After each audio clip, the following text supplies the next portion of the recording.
Assalamualaikum warahmatullahi wabarakatuh. Selamat siang. Saya Vida dari PT Mikonos. PT Mikonos adalah sebuah perusahaan yang bergerak di bidang instrumentasi dan pengadaan alat laboratorium. Kami adalah perusahaan produsen dari kamera mikroskop Optilab dan mikroskop Iris. Untuk informasi produk yang lengkap, Bapak dan Ibu bisa mengakses di website kami di www.mikonos.co.id atau ke Instagram kami di @pt-mikonos. Kami juga menyediakan layanan servis dan kalibrasi alat-alat laboratorium. Dan untuk info yang lebih lengkap, silahkan kontak kami bisa melalui telepon yang ada di layar atau melalui email ke info@mikonos.co.id. Masih dalam rangka mengikuti himbauan pemerintah untuk jaga jarak dan tetap di rumah, hari ini kami mempersembahkan program edukasi online yang kedua, yaitu Mikonos EduLive. Buat yang belum tahu dan baru bergabung, Mikonos EduLive ini akan tayang 2 kali dalam seminggu, yaitu pada hari Senin dan hari Kamis jam 1 sampai jam 2 siang. Di portal YouTube kami yaitu @info-mikonos. Sebelumnya, jangan lupa untuk registrasi di website kami di www.mikonos.co.id/new/seminar. Link akan berlaku 30 menit sebelum live seminar dimulai, hingga akhir selesai acara. Jika mengisi formulir, selain pada jadwal live seminar, akan diarahkan ke video arsip rekaman seminar yang telah tayang sebelumnya.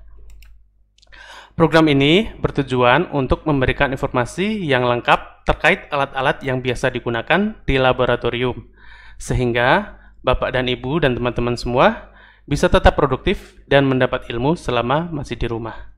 Setiap pertemuan, kami akan memberikan materi yang berbeda-beda.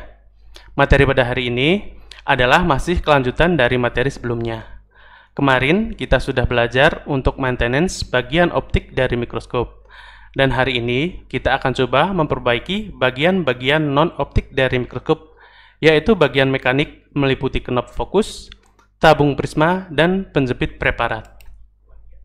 Dan yang tidak kalah menariknya, selain kami memberikan pelatihan secara gratis, kami juga akan memberikan pulsa gratis buat masing-masing 5 orang yang terpilih, yaitu sebesar Rp20.000. Dan buat Bapak Ibu dan teman-teman yang ingin bertanya nanti bisa disampaikan melalui live chat. Nanti akan kita bahas satu persatu. Jangan lupa ketik nama di kolom live chat sebagai presensi atau kehadiran. Bagi Bapak-Bapak dan Ibu-Ibu dan teman-teman semua yang ketinggalan materi pertemuan sebelumnya, masih dapat melihat rekaman pertemuannya, yaitu di www.mikonos.id/new/seminar/streaming. Baiklah, tanpa berpanjang lebar, langsung saja kita mulai materi pada hari ini, yaitu perbaikan mekanik mikroskop. Mekanik pada mikroskop adalah bagian non-optik yang biasanya terdiri dari 2 atau lebih yang saling bekerja untuk satu tujuan. Mekanik pada mikroskop ini biasanya berupa gear atau slide, bekerja dengan cara berputar atau bergesekan. Secara umum, mekanik dalam mikroskop terdiri dari 1. Tabung lensa, kedua yaitu revolver, kemudian selanjutnya ada meja, kemudian nomor 4 ada makrometer, nomor 5 ada mikrometer, kemudian nomor 6 ada sendi inklinasi. Nah, hari ini kita akan menggunakan mikroskop binokuler untuk contoh perbaikan. Karena mikroskop binokuler kita anggap sudah standar atau lebih umum, sehingga sudah biasa digunakan untuk kegiatan penelitian maupun pembelajaran. Oleh karena itu, dari 6 bagian di atas, kita akan membahas bagian yang paling sering bermasalah pada mikroskop binokuler, yaitu 1 pada tabung lensa prisma atau head mikroskop. Kemudian yang kedua, yaitu pada bagian penjepit preparat mikroskop. Selanjutnya nomor 3 yaitu masalah pada makrometer dan mikrometer atau pada knop fokus mikroskop. Nah, kita akan coba bahas satu persatu. Yang pertama adalah masalah yang sering timbul pada tabung lensa prisma.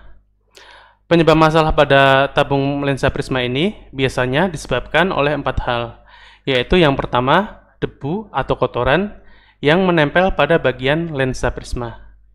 Kemudian nomor 2, bisa juga disebabkan karena jamur yang tumbuh pada permukaan lensa bagian dalam. Kemudian yang ketiga, Bisa juga disebabkan karena serangga yang masuk ke dalam tabung lensa prisma. Biasanya dikarenakan penyimpanan yang kurang maksimal, serangga bisa masuk ke dalam lensa-lensa prisma. Kemudian nomor 4 adalah penggantian lensa prisma. Penggantian ini biasanya dikarenakan jamur yang sudah merusak bagian lensa prisma itu sendiri, sehingga mau tidak mau lensa prisma harus diganti. Nah, untuk melakukan perbaikan di atas, diharuskan melakukan pembongkaran pada bagian tabung atau head prisma, di mana nanti banyak sekali mekanik yang rumit dan susah untuk dibuka. Diperlukan ilmu dan pengalaman agar tidak terjadi kerusakan selama proses maintenance. Untuk itu, nanti kita akan bersama-sama belajar bagaimana membongkar tabung prisma yang baik dan benar. Yang kedua adalah masalah pada penjepit mikrometer.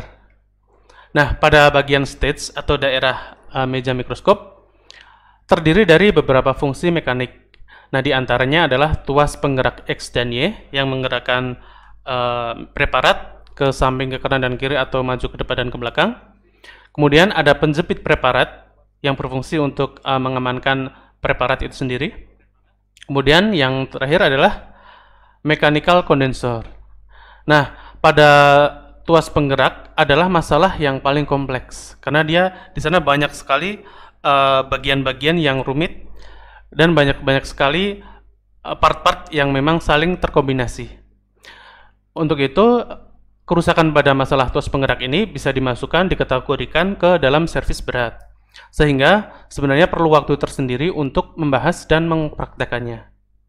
Kemudian, pada mechanical condenser, selain juga termasuk ke dalam servis berat, bagian mekanik ini sangat jarang terjadi kerusakan, karena memang penggunaannya yang tidak terlalu intens seperti pada bagian mekanik yang lain. Oleh karena itu, pada hari ini kita akan membahas mengenai kerusakan pada penjepit preparat saja. Karena meskipun tidak tergolong tindakan servis berat, namun termasuk krusial dan banyak sekali ditemukan di lapangan. Hal ini dikarenakan intensitas penggunaannya yang tinggi. Yang ketiga adalah masalah pada knob fokus. Nah, knob fokus ini adalah bagian paling penting dalam mechanical mikroskop karena dia berfungsi untuk mendapatkan fokus sehingga gambar yang kita lihat bisa terbaca dan terukur dengan baik. Nah, masalah knob ini seringkali menjadi kendala dalam melakukan pengamatan, terutama pada jenis mikroskop yang kualitasnya tidak terlalu baik. Nah, biasanya pada mikroskop yang jenis ini, masalah knob ini akan sering timbul atau lebih cepat timbul daripada jenis mikroskop dengan kualitas yang baik. Nah, masalah tersebut biasanya timbul antara lain yaitu knob fokus yang kendor sehingga meja mikroskop turun sendiri. Kemudian yang kedua yaitu fokus pada objek yang tidak bisa ditemukan pada beberapa atau semua perbesaran. Yang ketiga adalah pemutar fokus makro atau mikro sama sekali tidak berfungsi atau macet.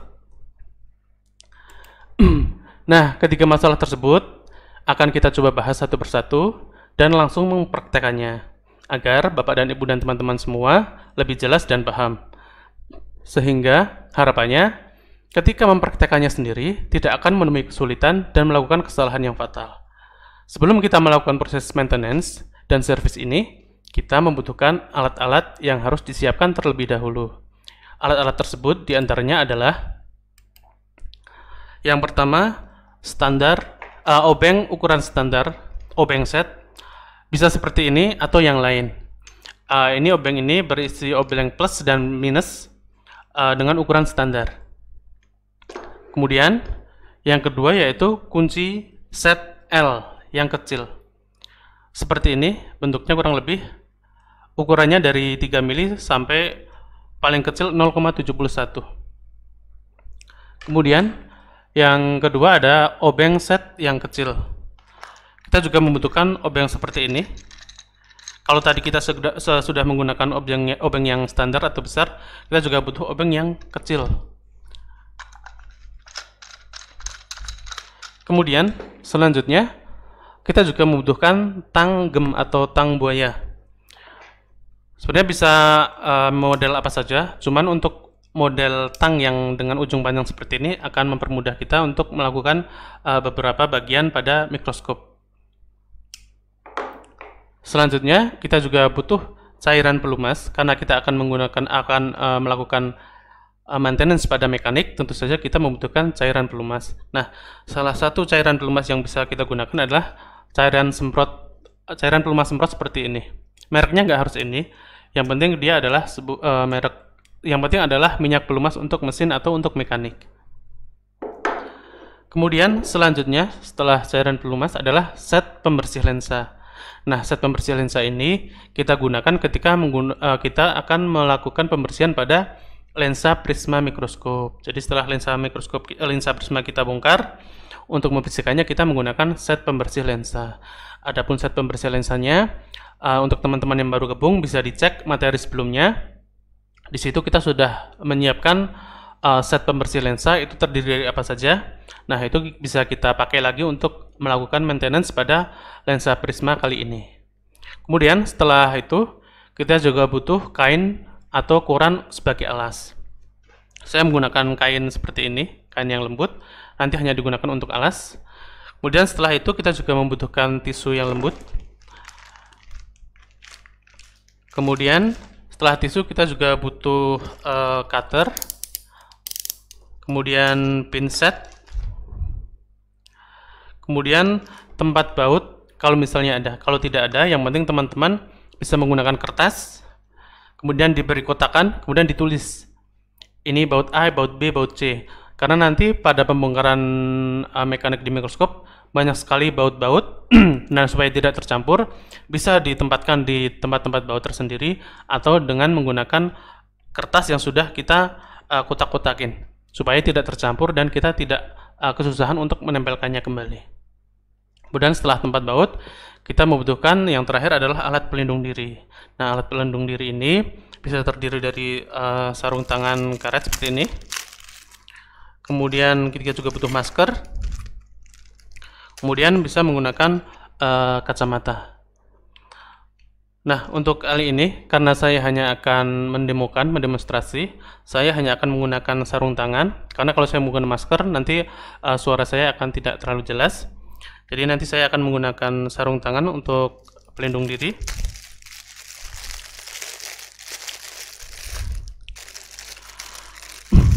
Nah, bagi Bapak Ibu di rumah yang sudah mungkin sebelumnya menyiapkan mikroskop, saya sarankan kalau berkehendak untuk mengikuti langsung demonstrasi ini, saya sarankan untuk menggunakan mikroskop yang benar-benar sudah rusak atau sudah benar-benar bermasalah. Kalau tidak, pastikan Bapak dan Ibu benar-benar tahu dan benar-benar menguasai teknis cara membongkar dan memasang baut-baut atau alat-alat yang ada di mikroskop. Karena untuk mekanik ini lebih beresiko daripada pembersihan pada lensa kemarin. Nah, mungkin langsung saja kita mulai untuk materinya, langsung kita praktek. Nah, dari 3 bagian mekanik tadi, yaitu penjepit lensa, kemudian penjepit preparat, kemudian head atau bagian di kepala prisma. Kemudian yang ketiga adalah knob fokus. Kita akan mulai dari yang paling mudah saja, yaitu service atau maintenance pada bagian penjepit preparat. Sebelum itu saya siapkan dulu tempat kerjanya. Bapak Ibu sekali lagi bisa menggunakan kain atau koran supaya nanti kalau ada yang jatuh tidak terlalu fatal. Saya menggunakan kain seperti ini.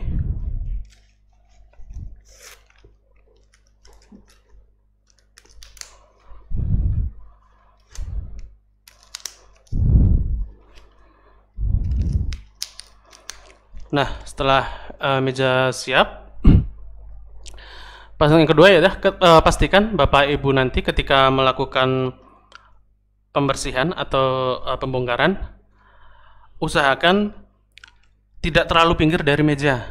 Jadi kita maju, usahakan meja kerja kita berada di tengah atau menjauhi bagian sisi. Karena nanti ketika ada benda yang jatuh atau bagian-bagian yang jatuh, sehingga tidak akan jatuh ke bawah meja kita, sehingga kita akan meminimalisir kerusakan yang kita perbuat. Yang pertama, kita akan melakukan pembersihan pada melakukan perbaikan pada penjepit mikroskop. Nah, di sini ada salah satu contoh mikroskop. Ini adalah mikroskop seri 107BN atau sekelasnya. Nah, mikroskop ini biasanya produsennya dari Cina. Jadi untuk semua mikroskop dari Cina dengan yang harga terjangkau itu kurang lebih bentuknya sama seperti ini.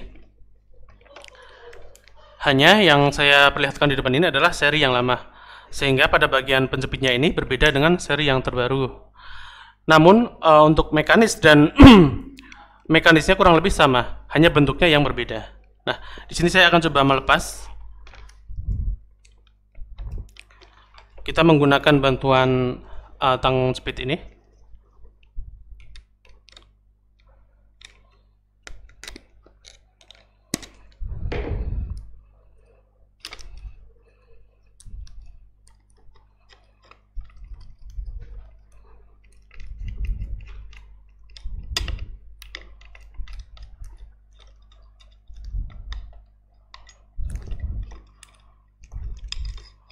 Nah, ini sudah saya lepas.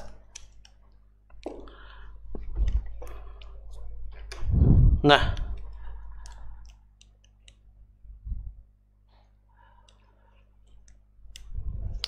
ini kurang lebih seperti ini untuk jenis mikroskop seri 07BN yang lama. Jadi ada seperti ini. Untuk yang baru biasanya tidak ada bagian yang mekanisme penggerak seperti ini, hanya bagian ini saja. Hanya yang akan kita bereskan atau akan kita bongkar tadi adalah bagian ini. Mohon maaf, ada kesalahan teknis.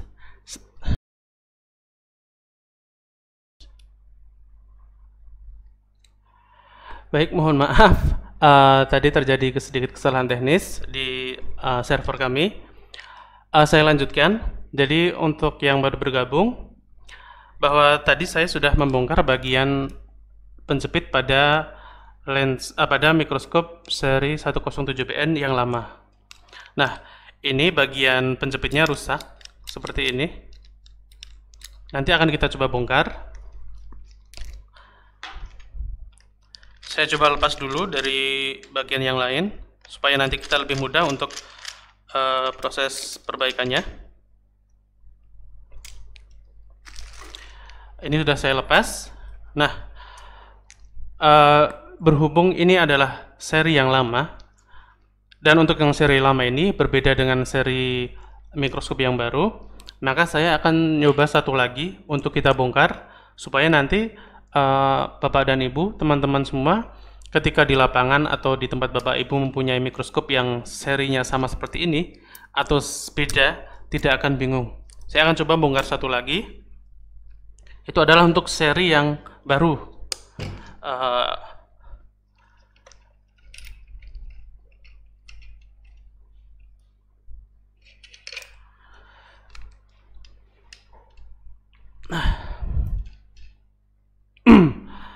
Ini saya ambil satu lagi. Untuk yang penjepit seri ini termasuk seri yang baru. Nah, bedanya di mana? Nanti saya akan jelaskan. Nah, untuk lebih mudah dalam kita nanti mempraktekannya, saya akan mencoba satu kamera lagi supaya nanti tampilannya bisa lebih zoom dan jelas. Jadi saya akan mencoba mempraktekannya di sini dengan bantuan kamera satu lagi.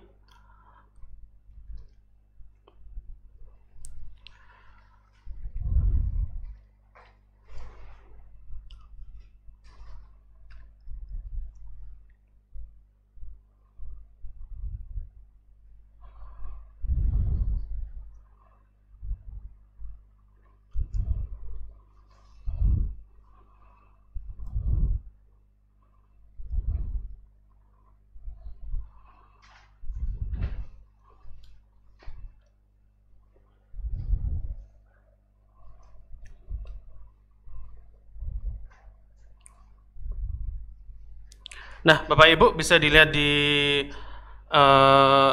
layar, saya sudah menggunakan satu kamera bantuan. Sehingga di sini bisa kita lihat bahwa saya mempunyai dua buah penjepit mikroskop yang berbeda.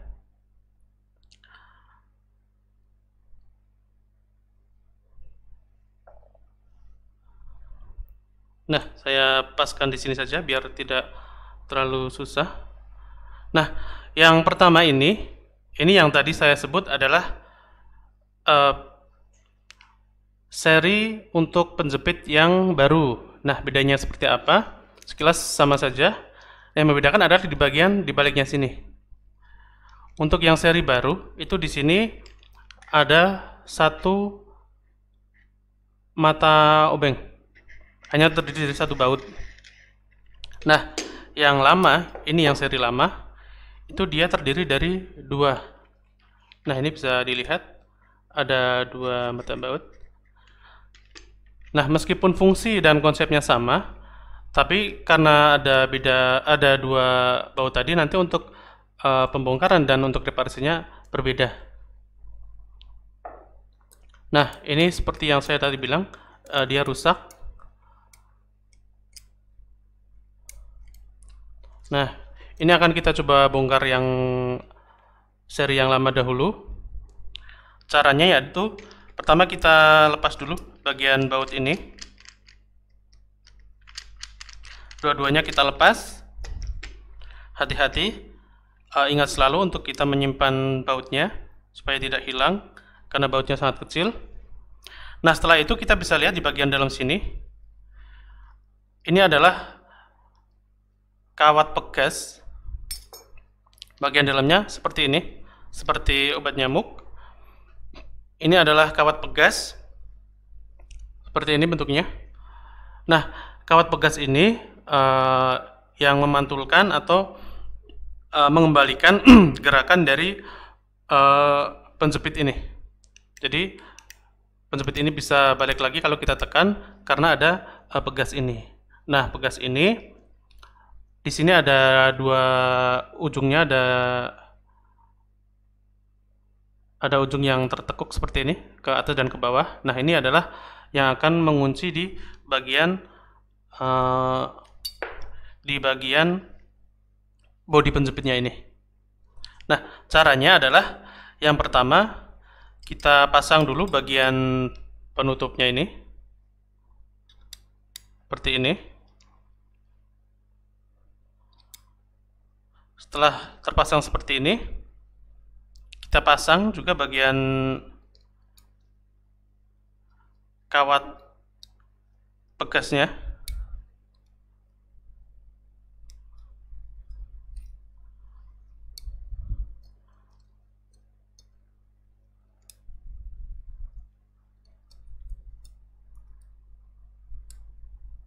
Nah, setelah terpasang,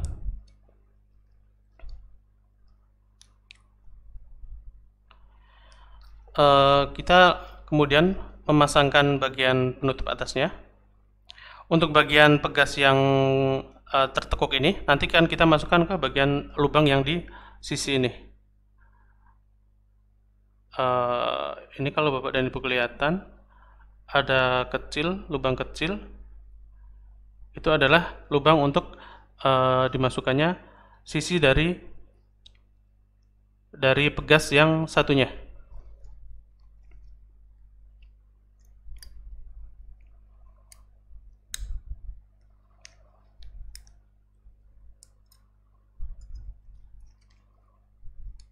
Memang nggak susah karena pegasnya keluar. Tapi caranya seperti itu, saya coba.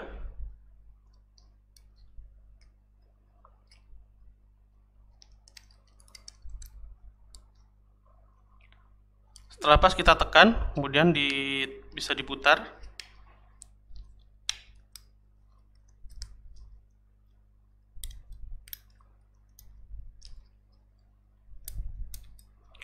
Nah, sekedar informasi untuk tipe mekanik yang lama itu jauh lebih susah daripada tipe yang baru. Jadi kalau nanti Bapak Ibu memperbaiki yang seri seperti ini, memang akan lebih susah dan lebih memakan waktu. Karena desainnya memang tidak sesederhana yang baru. Untuk yang desain baru itu sudah dimodifikasi, sudah diperbaiki, sehingga nanti kalau kita akan memperbaiki yang baru, itu akan jauh lebih mudah. Saya masih mencoba untuk memperbaiki yang seri lama ini.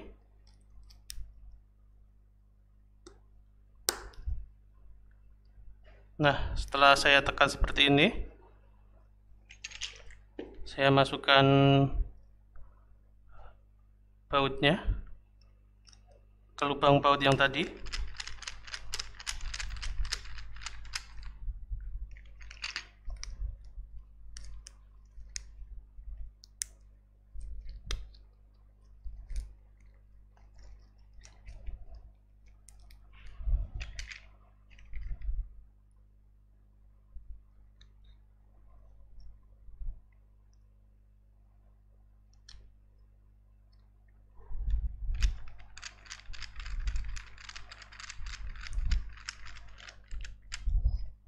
Nah, kurang lebih seperti ini. Jadi fungsi penjepit preparat sudah jadi. Jadi kalau kita taruh preparat di sini, dia akan menjepit dengan baik. Nah, ini untuk perbaikan penjepit preparat untuk seri yang lama. Nah, untuk yang baru,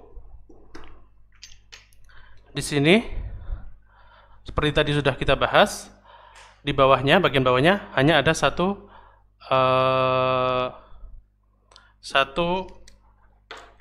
baut. Nah, misalnya Bapak dan Ibu dan teman-teman semua mempunyai masalah yang seperti ini, ketika dia digerakkan tidak kembali lagi. Ini kita gerakan tidak kembali lagi. Itu kita bisa melakukan perbaikan tanpa harus membukanya. Nah, caranya seperti apa? Caranya adalah di sini ada baut. Kita putar bagian atasnya ini. Kemudian ditahan. Sekali lagi, untuk bagian atasnya ini kita tidak perlu membongkar. Kita hanya perlu memutar, kemudian ditahan supaya tidak balik lagi. Setelah itu kita kencangkan bagian bautnya, yang bagian bawah. Nah, fungsi dari penjepitnya sudah jadi. Jadi tidak perlu membongkar untuk bagian yang untuk jenis penjepit yang baru, yang di bagian bawahnya hanya satu baut seperti ini. Kalau nanti bermasalah, caranya seperti tadi, saya ulangi. Nah, ini dalam keadaan rusak. Caranya, pertama, bagian knop ini kita putar, kita tahan, kemudian di bagian sebaliknya, kita kencangkan bagian bautnya. Nah, udah selesai.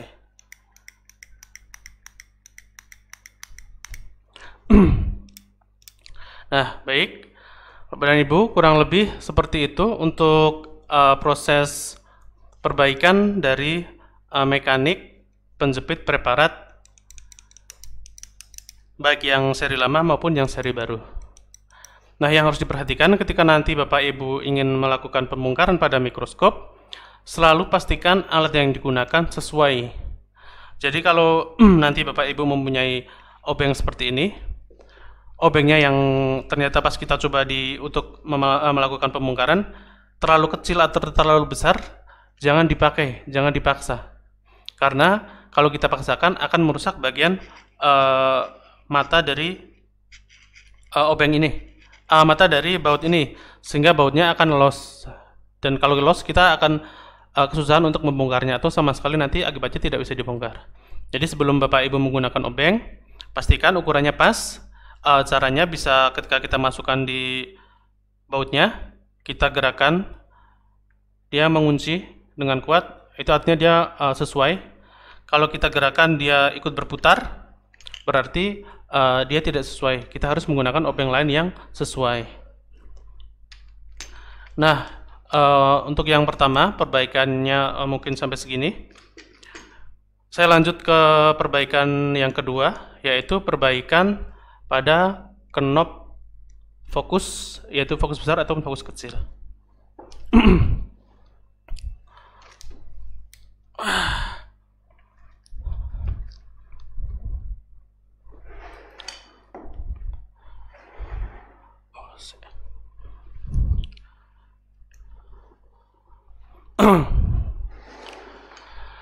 Nah, Bapak Ibu, saya lanjut ke materi yang kedua, yaitu untuk maintenance atau perbaikan knob fokus dari mikroskop. Nah, di depan saya ini ada salah satu mikroskop seri 107BN atau Cina, di mana mikroskop ini saat ini dalam kondisi yang saya kondisikan dalam keadaan rusak di bagian knobnya. Jadi di sini kalau Bapak dan Ibu kelihatan, kalau saya putar fokusnya, dia akan turun sendiri.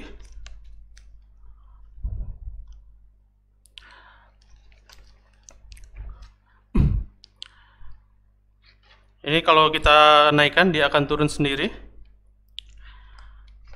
Nah, kita akan coba bagaimana cara untuk memperbaikinya. Sama seperti tadi, agar Bapak dan Ibu di rumah lebih jelas untuk bagaimana cara memperbaikinya, saya akan menggunakan kamera yang tadi supaya hasilnya lebih maksimal.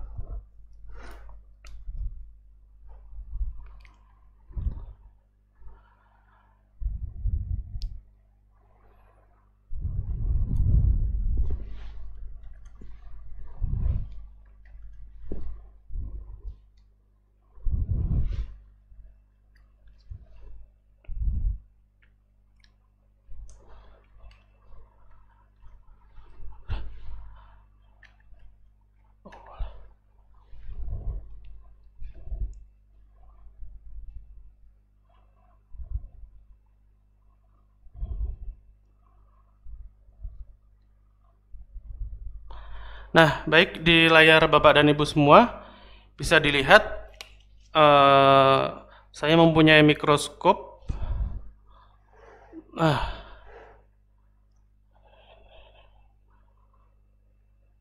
Nah, mempunyai mikroskop yang akan saya perbaiki bagian fokus atau knobnya. Jadi di sini kalau bisa dilihat, kalau misalnya saya putar, dia akan turun berputar sendiri. Saya putar lagi, akan turun sendiri. Saya putar lagi, turun sendiri. Nah, bagaimana untuk memperbaiki masalah ini? Nah, banyak sekali Bapak dan Ibu semua yang mungkin sudah sering menggunakan mikroskop, hanya masih kurang informasi fungsi-fungsi apa dalam mikroskop. Nah, termasuk beberapa part atau beberapa bagian pada bagian knob mekanik ini. Nah, di sini sedikit saya jelaskan. Di setiap mikroskop itu pasti terdiri dari beberapa bagian knob. Di sini ada knob untuk fokus halus. Ini adalah knob kasar. Nah, selain dua ini, di sini ada satu lagi untuk bagian pengunci. Bentuknya seperti tuas dan ada seperti pegangannya seperti ini. Ini berfungsi untuk pengunci. Sementara di satu sisi sebaliknya, di satu sisinya, nah ini bisa Bapak dan Ibu lihat, sama seperti yang sampingnya. Ini tuas untuk pemutar mikro, ini makro, dan ini adalah settingan untuk adjustment atau tensinya. Ini settingan untuk tensinya. Jadi nanti pergerakan dari meja mikroskop atau pergerakan knob fokus ini kita bisa mengatur pada bagian ini, bagian setting ini. Nah, bagian setting ini untuk menyeting, bagian tuas ini untuk mengunci. Nah, fungsinya seperti apa? Nanti akan kita coba satu persatu. Nah, untuk masalah tadi yang ikut berputar, ini saya coba, saya naikkan ikut berputar.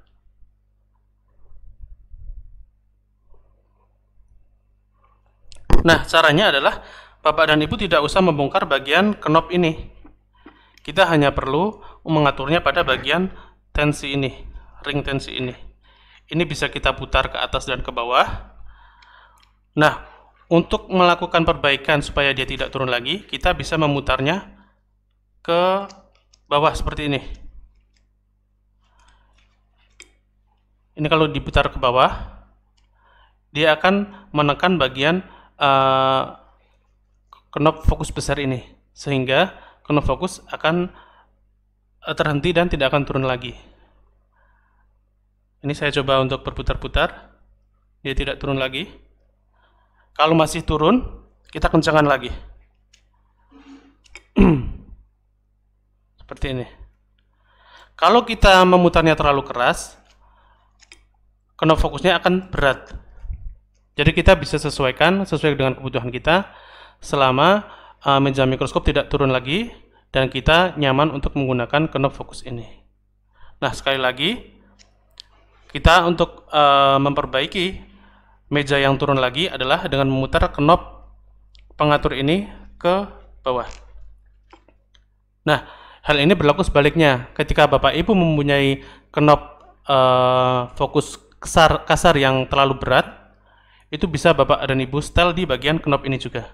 Caranya sebaliknya tadi, kalau kita mengencangkan ke depan, untuk melonggarkan kita tarik ke atas, kita putar ke atas. Nah, ini tarikan dari knob fokus kasar ini menjadi lebih ringan. Kalau kita putar terus sampai habis, maka ini akan kembali ke posisi tadi, dia akan turun.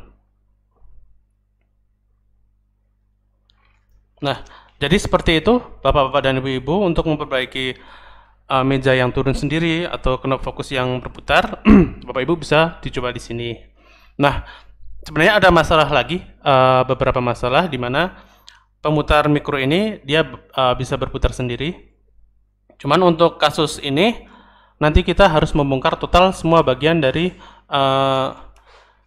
knob fokus ini, sehingga waktunya tidak akan sampai untuk hari ini. Dan yang paling sering terjadi adalah lebih ke bagian fokus yang turun sendiri ini, sehingga kita hanya membahas pada bagian yang tadi. Nah, untuk selanjutnya saya akan membahas mengenai tuas pengaman ini. Nah, tuas pengaman ini biasanya menjadi kendala ketika kita tidak tahu fungsi dari pengunci ini. Nah, pengunci ini bisa Bapak dan Ibu gunakan misalnya ketika Bapak dan Ibu mempunyai banyak sampel. Sebelumnya saya jelaskan dulu fungsinya. Nah, fungsinya adalah ini untuk menghentikan putaran dari mekanik ini, dari fokus kasar ini, sehingga nanti dia mempunyai batas tertentu yang bisa kita tentukan supaya tidak berlebihan atau melewati torsi yang kita kehendaki. Maksudnya adalah, misalnya saya sudah menemukan objek di bidang pandang saya, kemudian saya kunci dengan menggunakan pengunci ini. Nah, saya kunci ke atas seperti ini. Nah, ketika saya kunci seperti ini, otomatis bagian fokus kasar ini akan mentok, tidak akan melebihi dari apa yang tadi udah dikunci. Nah, ini sangat berguna supaya preparat kita lebih aman. Jadi misalnya perbesaran 100 kali, karena dia membutuhkan jarak yang sangat dekat sekali, biasanya untuk pengguna atau pemula yang menggunakan mikroskop sangat beresiko preparat yang kita gunakan akan mentok pada lensa 100 kali mikroskop, sehingga akan terjadi pecah atau kerusakan. Nah, untuk melindungi itu biasanya kita bisa menggunakan pengunci ini. Jadi kalau Bapak Ibu sudah menemukan perbesaran 100 kali, langsung dikunci saja seperti ini, sehingga nanti siapapun yang menggunakan mikroskop ini tidak akan melewati batas tadi, sehingga mikroskop mentok pada settingan 100 kali yang sudah fokus tadi. Nah, ini sangat membantu ketika Bapak dan Ibu misalnya mempunyai banyak sampel yang sama sama ukurannya, dan Bapak dan Ibu kesusahan untuk mencari fokusnya. Nah, ketika satu sampel ketemu titiknya, itu tinggal kita kunci di sini. Nah, ketika Bapak dan Ibu menggunakan sampel-sampel yang lain, itu otomatis nanti langsung ketemu, tinggal kita pentokkan saja, itu langsung otomatis ketemu. Atau misalnya Bapak dan Ibu sedang mengadakan tes di laboratorium, supaya sampel yang kita gunakan aman dari mahasiswa yang kurang begitu tahu cara menggunakan mikroskop yang baik dan benar, itu bisa Bapak dan Ibu lindungi dengan menggunakan tuas ini. Jadi setelah Bapak Ibu set seperti apa kebutuhannya, kemudian dikunci supaya nanti ketika mahasiswa menggunakan mikroskop tidak tahu seperti apa mekanisme yang benar, mikroskop preparatnya tidak akan pecah karena sudah kita kunci gerakannya. Nah, sekali lagi, fungsi dari knob fokus ini ada fokus halus, kemudian fokus kasar, kemudian yang kedua ada ini, tuas untuk pelindung atau pengunci, kemudian di bagian sini adalah tensi, pengatur tensi atau kontrol dari pergerakan kasar di knob ini. Nah, kurang lebih seperti itu Bapak dan Ibu, teman-teman semua, bagaimana cara memperbaiki atau menanggulangi meja yang turun sendiri di mikroskop. Nah, untuk materi selanjutnya,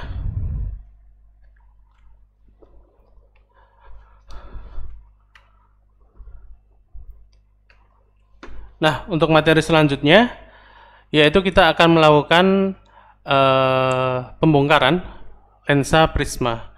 Nah, kita akan coba nanti bagaimana cara membongkar lensa prisma, seperti apa yang baik dan aman. Langkah pertama tentu saja seperti yang kemarin saya bilang, ketika kita akan melakukan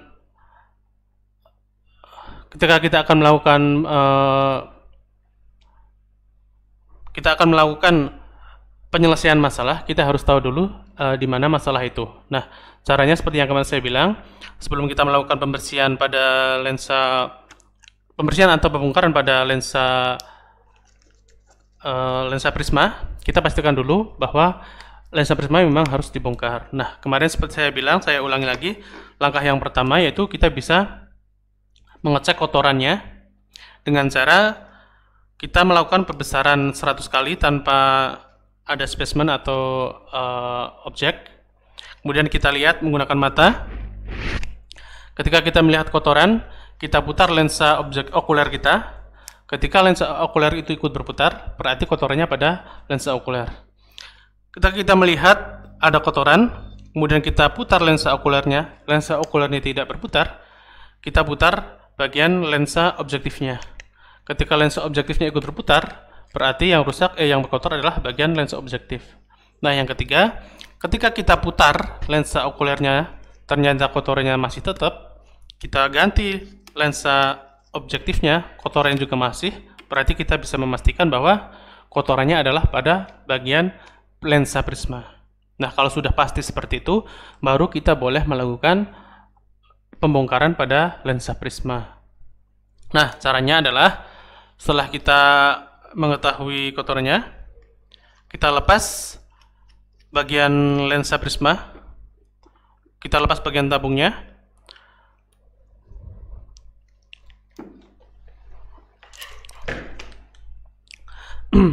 Nah, ini sudah saya lepas. Nah, karena ini adalah salah satu contoh mikroskop mohon maaf atas masalah teknis lagi. Saya lanjutkan. Itu tadi kita membongkar bagian prisma mikroskop. Di sini yang saya pegang adalah tabung prisma untuk seri mikroskop 107BN atau produsen dari Cina. Kemudian supaya nanti Bapak dan Ibu tidak susah, saya akan mencoba satu lagi kepala atau head mikroskop. Saya akan coba bongkar supaya nanti Bapak Ibu mempunyai dua pandangan.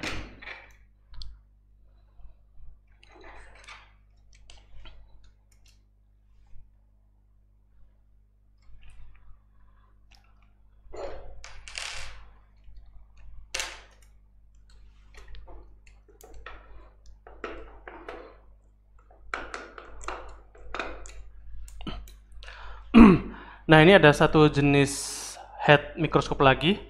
Untuk lengkapnya bisa Bapak dan Ibu lihat di sini.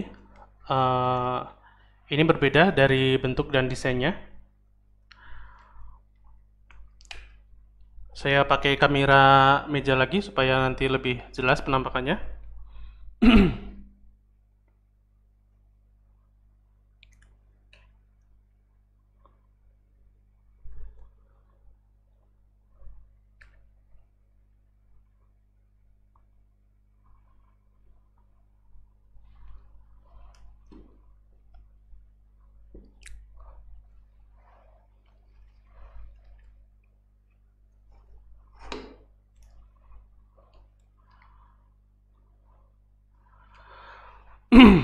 Nah, Bapak dan Ibu sekalian, di sini sudah ada dua jenis head mikroskop. Yang ini adalah untuk seri 107BN atau biasanya jenis head mikroskop seperti ini banyak digunakan oleh produsen-produsen dari Cina, terutama untuk jenis mikroskop dengan harga yang terjangkau. Nah, sebelahnya lagi, ini adalah satu head mikroskop. Biasanya ini digunakan pada mikroskop seri-seri menengah. Biasanya digunakan oleh merek-merek Olympus, Nikon, dan beberapa produsen besar lainnya. Nah, dari kedua jenis head ini kurang lebih fungsinya sama. Untuk gambarannya bisa Bapak dan Ibu lihat di layar. Kurang lebih seperti itu. Jadi fungsinya adalah untuk menyatukan bidang pandang di mata kanan dan kiri, kemudian disatukan untuk melihat pantulan gambar dari lensa objektif. Nah, kembali ke materi. Nah, di sini kita akan coba bagian membongkar satu persatu. Saya mulai dari jenis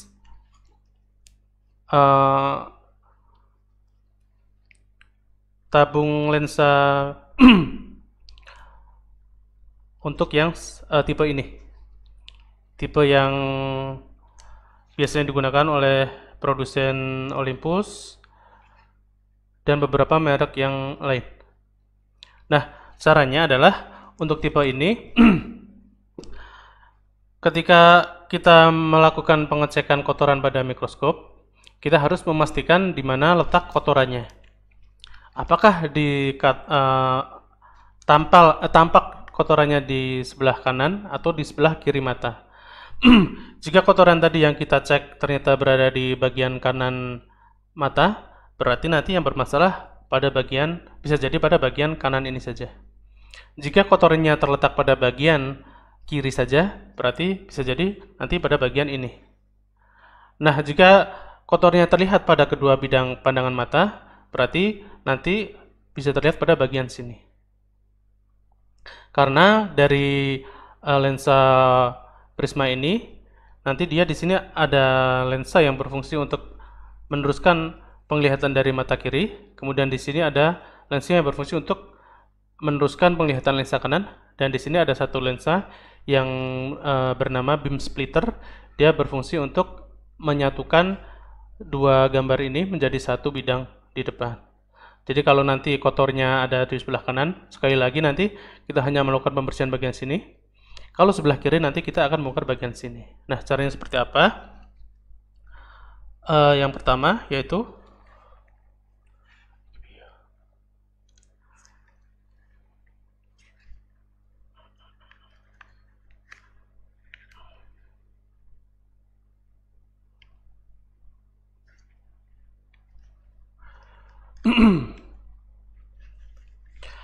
Kita lihat di sini ada dua buah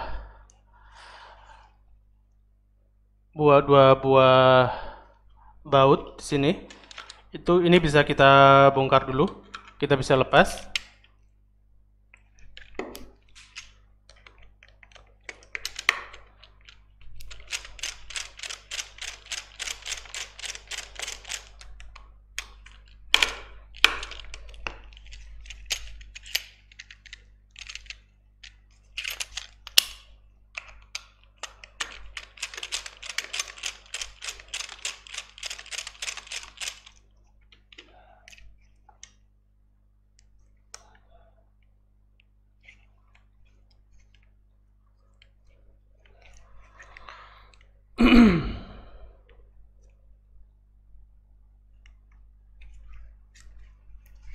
Kemudian pada bagian bawah sudah kita lepas.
Nah, ini bisa kita lihat bersama-sama seperti yang tadi saya bilang.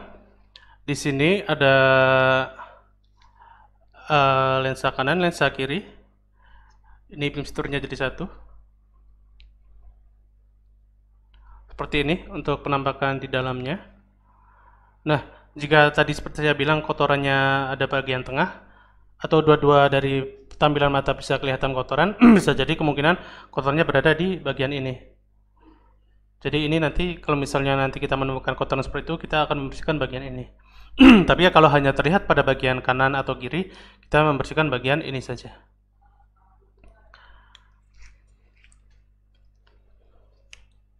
Nah, untuk membersihkan bagian kanan atau kirinya, untuk mikroskop seri Olympus itu sudah ada bagian untuk membukanya, yaitu baut pada bagian sini. Biasanya ada bagian baut di sini. Kemudian untuk seri Nikon juga ada beberapa yang menggunakan baut di sini. Sementara untuk yang saya pegang ini, karena tidak ada bagian baut di bagian sini dan sini, dia bagian bautnya berada di bawah, sehingga kita harus membongkarnya seperti ini.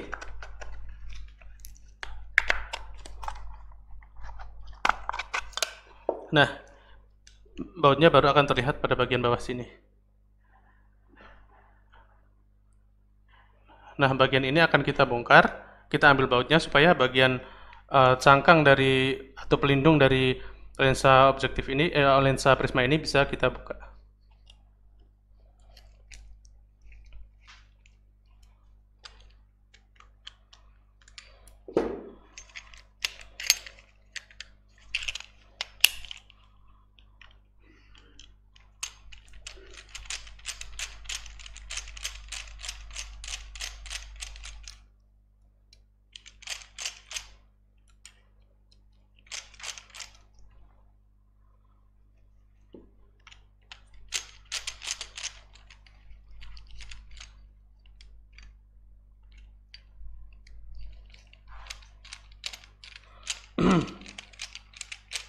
Ingat, selalu pastikan kita menggunakan mata obeng yang sudah sesuai dengan ukuran bautnya,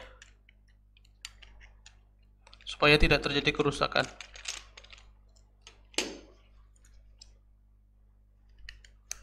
Nah, ini tadi sudah saya lepas dua-duanya. Kita bisa buka.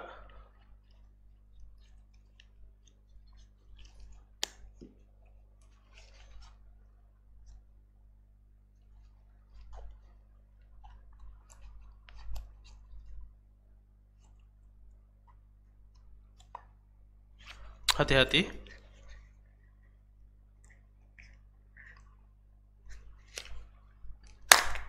Nah, setelah terbuka, kita bisa melihat di sini ada lensa prismanya.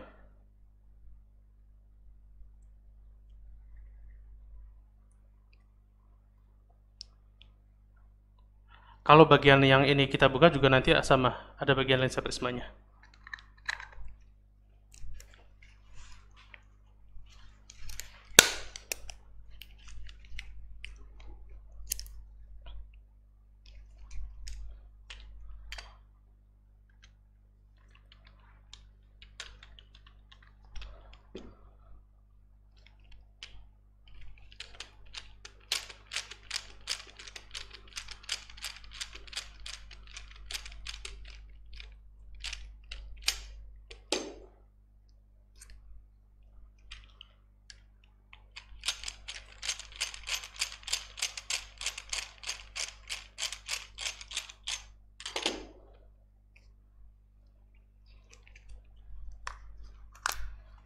Nah, untuk satunya bisa kita lihat seperti ini tampilannya.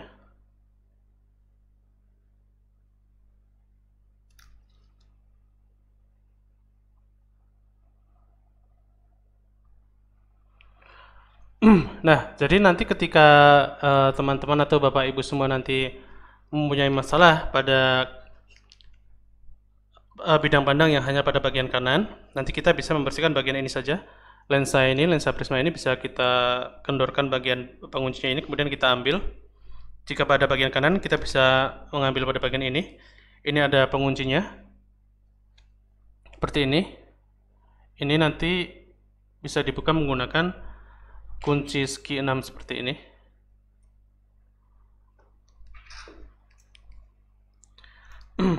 Saya akan coba mengambil satu buah lensa.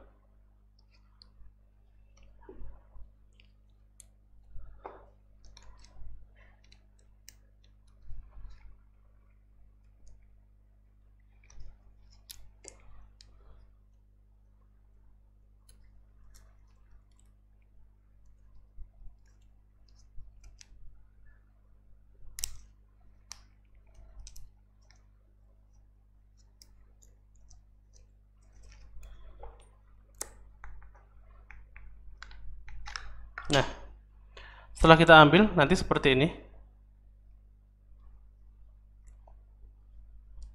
Nah, Bapak Ibu, teman-teman semua harus sangat hati-hati dalam mengambil atau nanti proses pembersihan pada lensa prisma ini. Karena ini sangat sensitif dan sangat susah untuk pembongkarnya.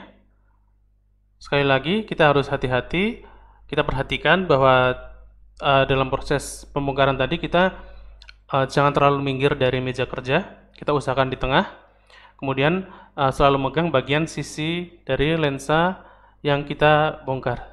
Jadi bagian sisi ini tidak apa-apa untuk dipegang, cuman untuk bagian atas dan bawahnya ini tidak boleh terpegang sama sekali. Nah, setelah lensa dilepas seperti ini, kita bisa melakukan proses pembersihan lensa sama seperti kemarin, yaitu menggunakan pasta gigi, menggunakan cotton bud dan tisu lensa. Kalau teman-teman ingin membersihkannya, kita ambil dulu tisu sebagai alas, kemudian kita bisa letakkan di tisu. Setelah itu kita bisa menyiapkan cotton bud dan tisu lensa.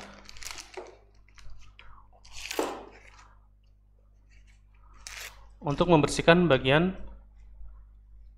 lensa prisma tersebut.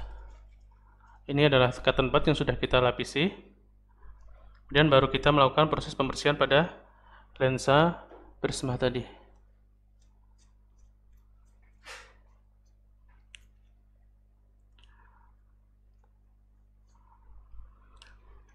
Nah, kurang lebih seperti ini untuk pembongkaran lensa prisma. Setelah dirasa bersih, kita masukkan kembali ke tabung lensa yang tadi sudah kita bongkar.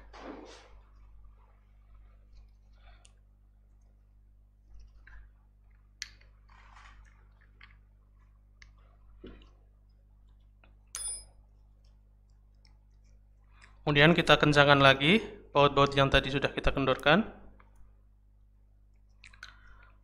pastikan lensa prisma yang tadi dibongkar posisinya benar, tidak bergeser sedikit pun, karena ketika nanti kita memasangnya tergeser atau tidak kencang, akan berakibat pada hasil penglihatan yang akan kita lihat di mikroskop. Jadi biasanya mikroskopnya kalau misalnya pemasangan lensa prisma ini tidak presisi, dia akan menjadi mata kanan dan mata kiri bidang mananya tidak akan sinkron. Nah, oleh karena itu ketika kita membongkar bagian lensa prisma, pastikan selalu ketika memasangnya posisi sudah tepat dan presisi serta kuat, sehingga kalau nanti terguncang tidak akan tergeser. Nah, ini setelah kuat, kita bisa masang kembali bagian-bagian yang tadi kita bongkar.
Nah, mungkin demikian bagaimana cara membongkar lensa prisma untuk yang model seperti ini.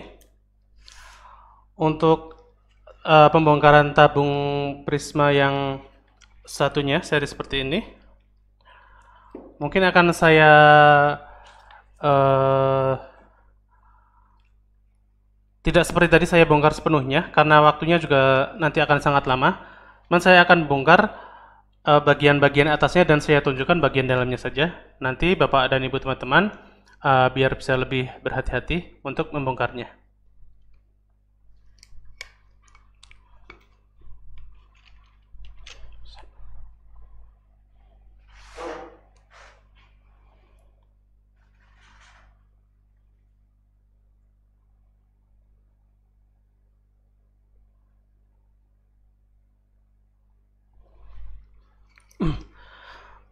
Nah, seperti di layar.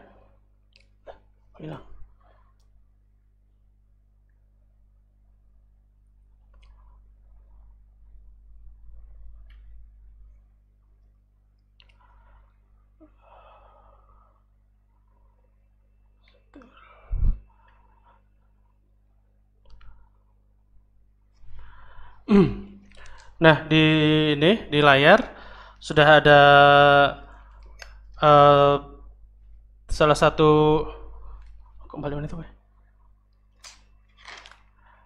Mohon maaf, ada kesalahan teknis lagi.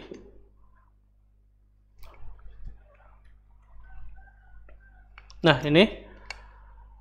Jadi di sini ada tabung lensa lensa prisma berbeda dengan yang tadi. Nah, sebelum membongkar untuk yang seri ini, yaitu pastikan Bapak dan Ibu mempunyai alat dan ilmu yang bisa dipertanggungjawabkan. Jadi di sini ada beberapa jenis head mikroskop yang sama seperti ini, tapi kenyataannya sebenarnya ada yang berbeda. Nah, yang membedakan biasanya ada pada bagian ini, bagian tube atau tempat selongsong lensa okuler ini. Nah, pada beberapa jenis mikroskop ini tidak bisa dilepas sehingga nanti kita akan sangat sulit untuk melakukan pembongkaran. Sementara untuk yang jenis seperti ini, nanti kita tinggal membuka bagian ini. Caranya tinggal diputar, dipegang, diputar pelan-pelan. Jika dia ikut berputar, berarti bagian lensa ini bisa dilepas. Tapi nanti bisa, jika Bapak dan Ibu coba putar ternyata dia keras, itu jangan dipaksa. Karena berarti itu yang memang tidak bisa dibongkar. Jadi kita harus membongkar bagian ininya. Bongkar ini. Tapi untuk bagian yang nanti bisa diputar, itu bisa kita bongkar seperti ini, bisa kita lepas seperti ini. Nah, setelah itu baru kita bisa melakukan proses pembongkaran. Nah, prosesnya untuk yang jenis seperti ini lebih ribet, lebih rumit. Kita bisa mulai dari pembongkaran bagian ini. Kemudian berlanjut pada bagian belakang sini. Ini ada baut juga.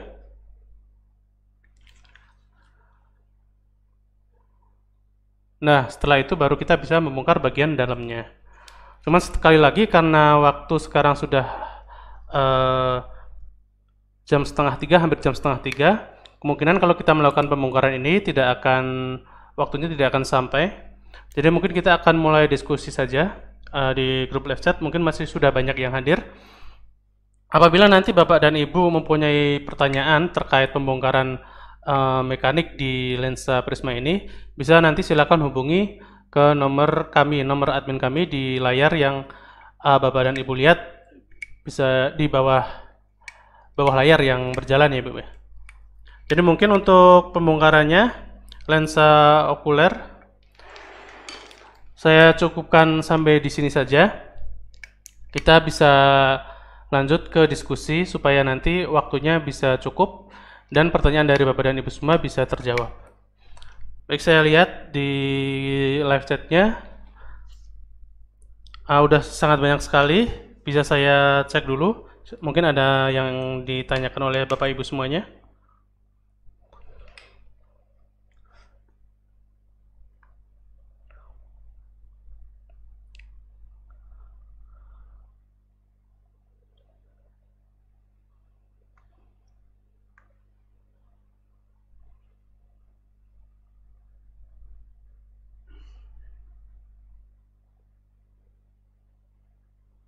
Mohon maaf yang baru datang dan menanyakan tentang koneksi.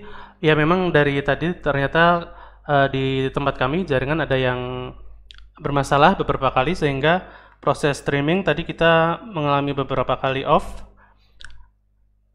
Mohon maaf sekali.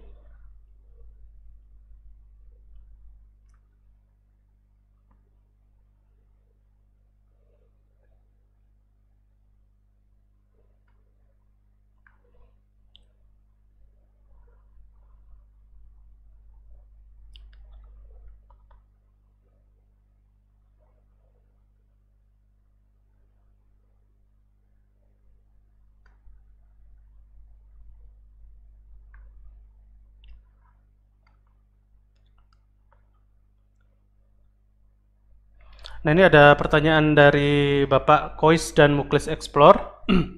Pertanyaannya adalah, Mas, apa sebab bagian prismatik ini bisa kotor? Kemudian, padahal posisi rapat, kemudian ada kiat-kiat awet bersihnya bagaimana, Nggih? Maksudnya supaya tidak cepat kotor.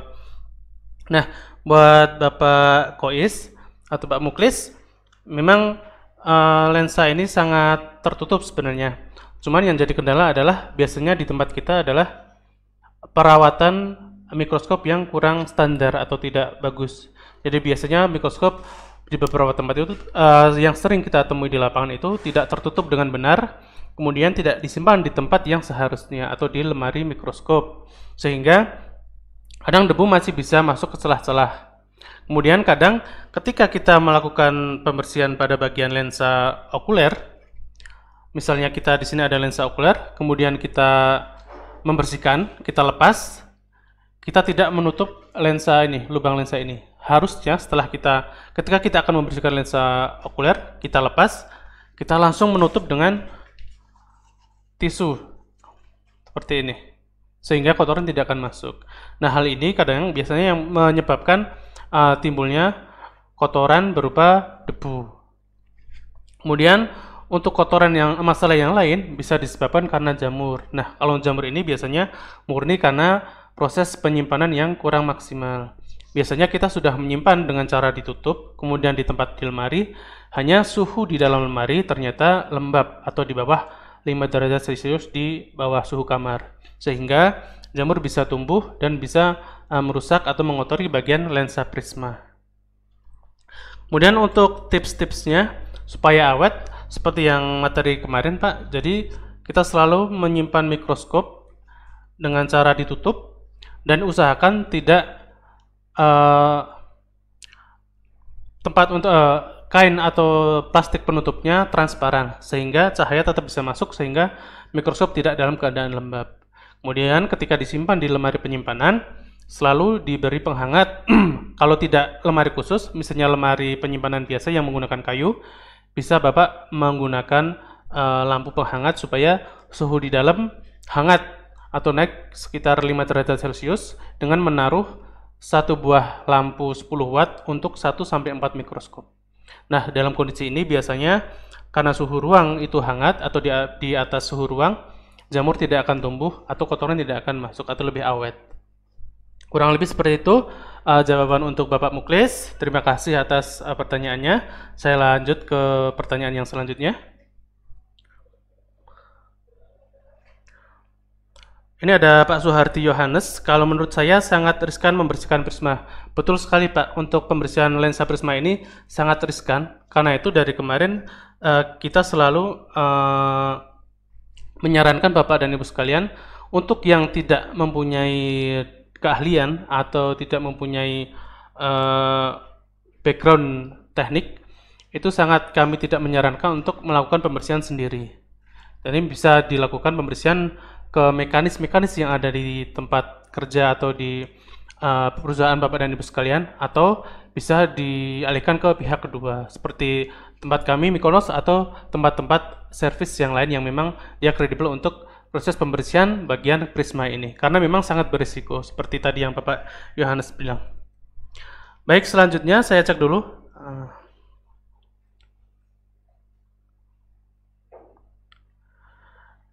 Pertanyaan dari Pak Imanman, yaitu bagaimana pengecekan kondisi lensa dan prisma apakah hanya cukup dibersihkan atau rusak perlu penggantian? Nah, pertanyaan dari Pak Iman ini jawabannya adalah untuk pengecekannya kita bisa melakukan pengecekan seperti tadi, Pak. Jadi kita menggunakan perbesaran 100 kali, kemudian tanpa menggunakan objek, kita lihat kalau misalnya nanti ada kotor, kita bisa melakukan proses pembongkaran seperti tadi. Nah, kalau nanti sudah dibongkar, kita akan ketahuan, Pak, penyebab masalah di lensa prisma tadi, apakah disebabkan karena kotoran, apakah disebabkan karena debu, atau bisa juga disebabkan karena adanya jamur. Nah, untuk debu dan kotoran ini biasanya masih bisa kita bersihkan. Nah, yang jadi masalah ketika yang menjadi penyebab masalah itu adalah jamur, dan jamurnya sudah parah, maka biasanya lensa mikroskop tidak bisa diapa-apakan lagi. Otomatis harus diganti dengan yang baru.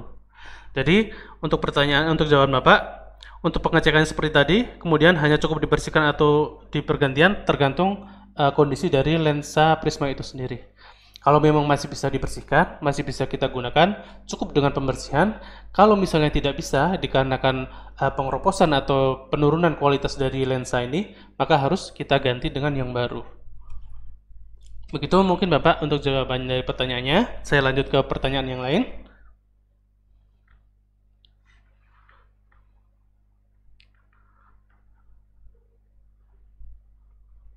Dari Pak Yasir Patelki, ada pertanyaan, apakah ada kriteria untuk tisu lensa yang dijual di Mykonos atau di luar sama saja?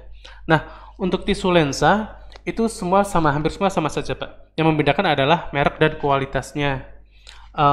Bapak dan Ibu, saya tidak menyebutkan merek di sini, cuman pilihlah tisu lensa yang tebal, yang dia lebih tebal. Kemudian biasanya harganya lebih, untuk harga sih saya no comment. Cuman biasanya lebih tebal teksturnya. Jika di tempat Bapak Ibu beli ada satu atau dua jenis tisu lensa yang ditawarkan, bisa dicek langsung mana yang lebih tebal. Kalau saya sendiri menyarankan Bapak dan Ibu diambil yang lebih tebal saja.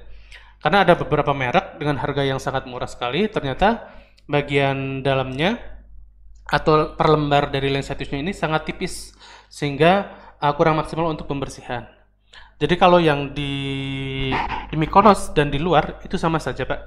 Cuman yang membedakan nanti kualitasnya. Nah, kualitasnya bisa Bapak dan Ibu cek sendiri dengan membandingkan yang ada di tempat Bapak Ibu.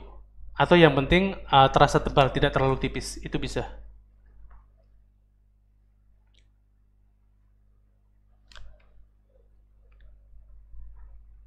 Kemudian ada pertanyaan dari Ibu Kiki Anissa, yaitu bagaimana cara memperbaiki penjepit preparat yang longgar. Nah, jawaban untuk Ibu Kiki Anissa ini, tadi pada awal pembongkaran, kita sudah membahas tentang bagaimana memperbaiki penjepit preparat yang longgar. Nah, untuk Ibu Anissa, nanti bisa melihat materi ini di website kami. Recordingnya Ibu bisa lihat. Nah, itu di situ nanti Ibu bisa lihat bagaimana memperbaiki penjepit preparat dari awal sampai akhir.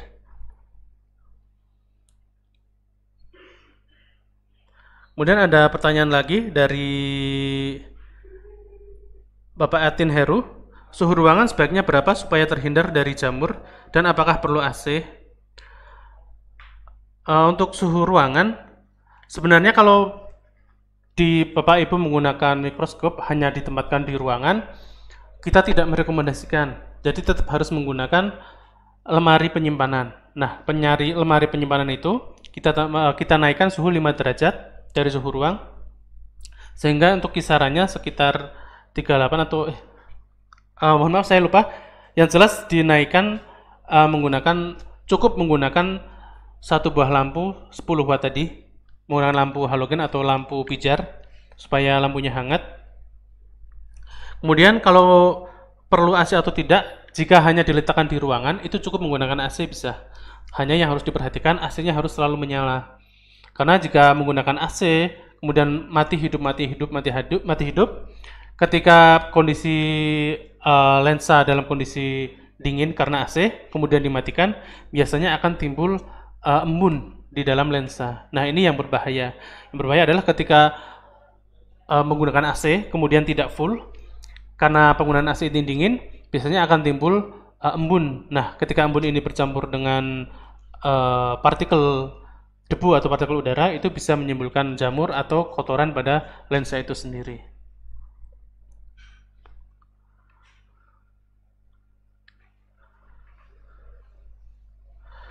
Untuk pertanyaan terakhir dari Ibu Kilda Mauldia, jika lensa objektif dan okuler dilepas lalu mikroskop tanpa lensa ditaruh di lemari, tapi tidak diberi lampu, apakah aman atau lebih baik lensa tidak perlu dicopot? Nah, untuk penyimpanan mikroskop seharusnya Bapak Ibu tidak mencopot bagian-bagian dari mikroskop. Jadi biarkan lensa-lensa terpasang di mikroskopnya, jangan dilepas.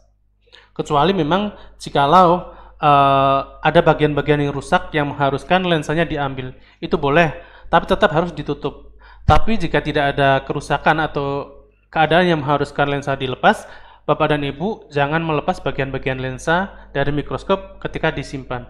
Jadi semua terpasang rapi, terpasang kuat, tinggal ditutup dan disimpan. Kurang lebih seperti itu.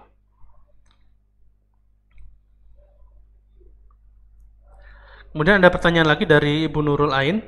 Apabila gambaran preparat tidak bisa fokus atau kabur, kira-kira kesalahannya di bagian mana dari mikroskop? Nah, untuk jawaban ini ada banyak sekali.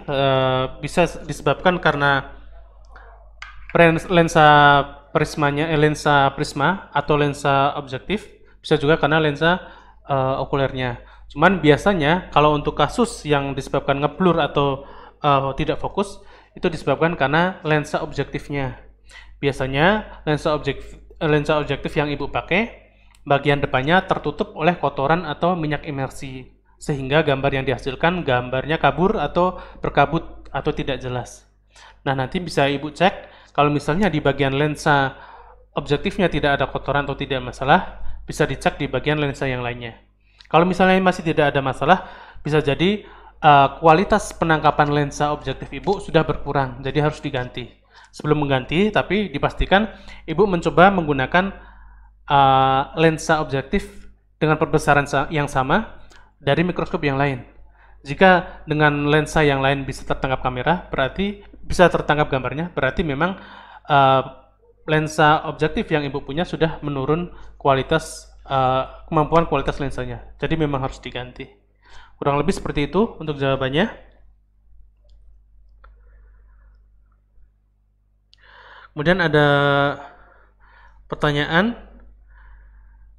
dari Ibu Rahma Afrianti, yaitu pada penyimpanan di lemari yang tidak ada lampunya, apakah boleh memakai karbon silika agar tidak lembab? Nah, untuk penyimpanannya jawabannya adalah boleh, Ibu.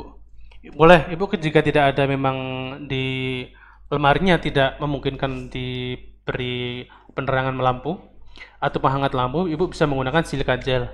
Nah, yang harus diingat adalah penggunaan silika gel ini karena dia menyerap lembab, Ibu harus sering-sering mengecek kondisi dari silika gel itu. Jadi kalau misalnya dia sudah terlalu lama menyerap lembab, biasanya daya serapnya akan berkurang. Nah, hal ini bisa kita lihat dari warna dari silika gel itu sendiri. Ketika warnanya sudah berubah, Ibu harus mengganti dengan yang baru. Nanti yang lama bisa dijemur sampai kering, nanti bisa digunakan lagi. Nah, yang penting itu untuk penggunaan silika gel kita harus sering-sering mengeceknya supaya nanti efektif dalam dia menyerap lembab yang ada di lemari mikroskop. Kemudian pertanyaan terakhir dari Ibu Heni L. Rampe, yaitu bagaimana cara penyimpanan OptiLab mikroskop. Nah, untuk cara penyimpanan OptiLab mikroskop itu ada dua hal, ada dua cara. Yang pertama yaitu setelah kita pakai, jika tidak digunakan lagi, kita bisa menyimpan dengan cara memasukkan kembali ke box OptiLab kita, kemudian disimpan di lemari yang sama seperti tadi kondisinya, tidak lembab, jauh dari asam dan basah. Kalau bisa di situ sudah ada penerangan juga sama seperti penyimpanan pada mikroskop tadi. Kemudian yang kedua, jika OptiLab ini sering atau setiap hari dipergunakan, Bapak dan Ibu bisa langsung menyimpan sama dengan mikroskopnya. Jadi tidak usah kita lepas dari lubang okuler mikroskop, bisa langsung kita simpan dengan mikroskopnya, dengan mikroskop yang masih menempel pada mikroskop, dengan OptiLab yang masih menempel pada mikroskop. Nah, hari ini malah lebih aman buat mikroskop dan untuk OptiLab-nya sendiri. Kemudian disimpan dengan suhu yang sama dengan penyimpanan mikroskop tadi. Baik, kurang lebih seperti itu untuk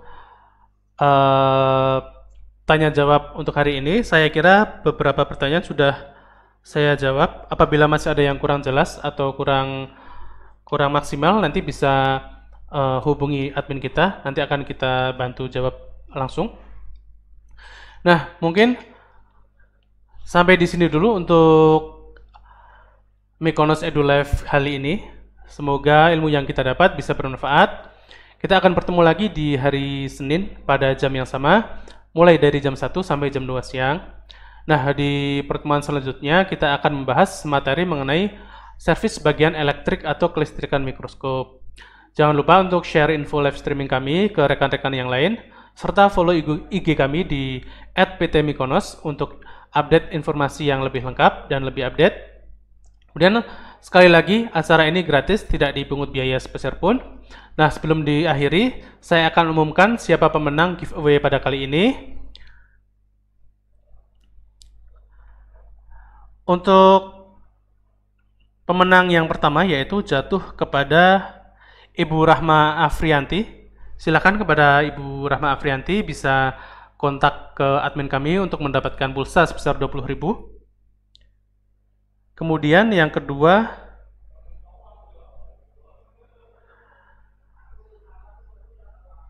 selamat kepada Ibu Hilda Maulida.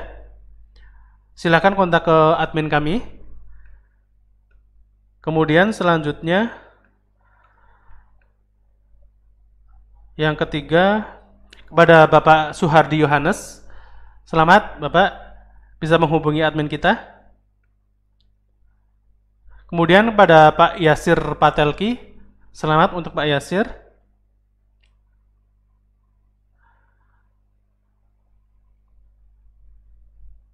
Kemudian satu lagi kepada Pak Kois Muklis. Selamat buat Bapak. Silakan nama-nama yang tadi saya sebutkan untuk menghubungi nomor admin kami di layar untuk mendapatkan pulsa masing-masing Rp20.000. Pada akhirnya saya Vida harus undur diri. Terima kasih untuk Bapak, Ibu dan teman-teman semua yang sudah mengikuti acara ini dari awal sampai akhir. Sekali lagi kami mohon maaf atas kendala teknis yang terjadi pada pertemuan kali ini. Semoga tidak membuat Bapak dan Ibu sekalian menjadi patah semangat untuk mengikuti pertemuan kita yang selanjutnya. Baik, sampai bertemu lagi Senin depan. Selamat siang. Wassalamualaikum warahmatullahi wabarakatuh.